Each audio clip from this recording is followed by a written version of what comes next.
1975లో ఒకరోజు కంచి మఠంలో స్వామివారు శ్రీ త్రిపుర సుందరి చంద్రమౌళీశ్వర పూజ చేస్తున్నారు. వేలాది మంది భక్తులు కనురెప్పలు కొట్టడం కూడా మరచి అత్యంత శ్రద్ధతో పూజను తిలకిస్తున్నారు.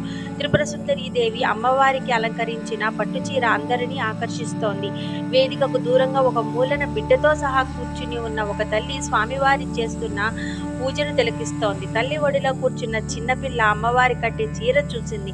చూడడంతోనే ఆ చీర కావాలి అని తల్లిని వేధించడం మొదలుపెట్టింది అమాయకంగా. తల్లి కూతురుని ఎంతో బుజ్జగించింది, మందలించింది. విన్నది కాదు కూతురు. అలా అడిగితే అమ్మవారు కోప్పడుతుందని, మంచి పిల్లలు అలా మారం చెయ్యరాదని, భక్తితో అమ్మను ప్రార్థించమని చెప్పింది. కానీ ఆ పిల్ల ఆ మాటలేవి వినిపించుకోలేదు. అమ్మను వేధిస్తూనే ఉంది ఆ చీర కోసం. ఆవిడ బుజ్జగించడానికి ఏవేవో ప్రయత్నాలు చేస్తూనే ఉంది. ఎంత చెప్పినా ఆ పిల్ల వినకపోవడంతో ఆ పిల్లని కాస్త గట్టిగా మందలించి, మాట వినకపోతే తనని ఇక్కడే వదిలేసి వెళ్ళిపోతానని చెప్పింది. ఆ పిల్ల భయపడిపోయి కళ్ళ నిండా నీళ్లతో అమ్మను చూస్తూ ఉంది. పిల్లను వెంటనే గుండెలకు హత్తుకొని కళ్ళనీళ్లు తుడిచి చిన్ని చేతులను నమస్కార ముద్రలో ఉంచి అమ్మవారి శ్లోకాలు చెప్పసాగింది.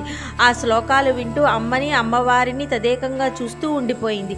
పూజ ముగిసిన తర్వాత స్వామివారు అందరికీ తీర్థం ఇస్తున్నారు. క్యూలో నిలబడ్డ అందరూ తీర్థం పుచ్చుకుంటున్నారు. ఆ తల్లి పిల్లలతో సహా తీర్థం అందుకోవడానికి అందరితో పాటు వేదిక మీదకు వచ్చింది. హఠాత్తుగా స్వామివారు తీర్థం ఇవ్వడం ఆపేశారు. ఎందుకో ఎవరికీ అర్థం కాలేదు. స్వామివారు లేచి గర్భగుహలోకి వెళ్ళి అందరినీ ఆశ్చర్యపరుస్తూ అమ్మవారికి కట్టిన పట్టు చీరను తెచ్చి ఆ పిల్లకు ఇచ్చారు.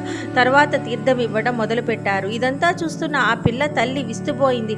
ఎక్కడో దూరాన ఓ మూలన కూర్చుని ఉన్న తన పిల్ల యొక్క కోరిక మహాస్వామి వారికి ఎలా తెలిసిందా అని స్థాణువై చూస్తున్న ఆ తల్లితో స్వామివారు, పిల్లలు దైవ స్వరూపాలు, ఏది అడగాలో అడగకూడదో వాళ్లకు ఎలా తెలుసు?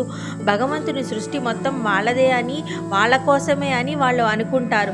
పిల్లలని ఎప్పుడు కోప్పడవద్దు, నువ్వు కన్న తల్లివి మాత్రమే, ఆవిడ అందరికీ నిజమైన తల్లి అని అన్నారు.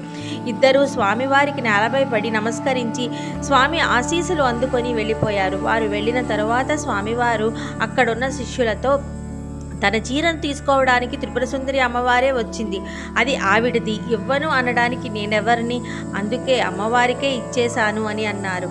అపార కరుణా సింధుం జ్ఞానదం శాంతరూపిణం శ్రీ చంద్రశేఖర గురుం ప్రణమామి ముదావహం.